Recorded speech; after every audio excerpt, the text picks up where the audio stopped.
Hi, నేను మీ Ravikumar. Welcome to RK guidance. ఎలా ఉన్నారు? సో, చాలామంది ఇంకా స్టిల్ కన్‌ఫ్యూజన్‌లోనే ఉన్నారు.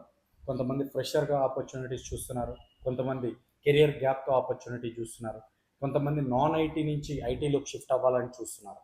సో, మీకు ఒక మంచి కోర్స్ చెప్తాను ఈరోజు. అదే సైబర్ సెక్యూరిటీ.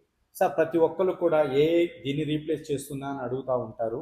ఏఐ ఎంత పెరుగుతుందో సైబర్ సెక్యూరిటీకి అంత డిమాండ్ పెరుగుతుంది.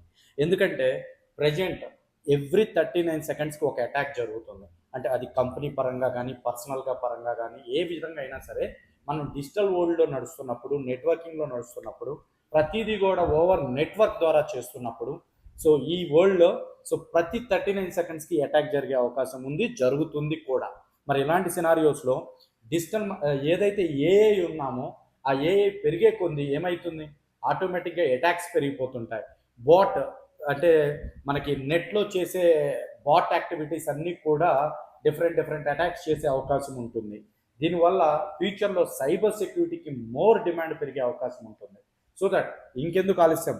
సో, మీ కెరియర్ గ్యాప్ ఉన్నా సరే, లేదు ఏదన్నా ఫ్రెషర్‌గా చూస్తున్నా సరే, లేదా కెరియర్ షిఫ్ట్ అవ్వాలన్నా సరే, సైబర్ సెక్యూరిటీలో మీరు మంచి జాబ్ తెచ్చుకోవచ్చు. యాస్ వెల్ యాస్ మంచి సాలరీ కూడా తెచ్చుకోవచ్చు. ఎందుకు ఆలస్యం? సైబర్ సెక్యూరిటీ నేర్చుకోండి.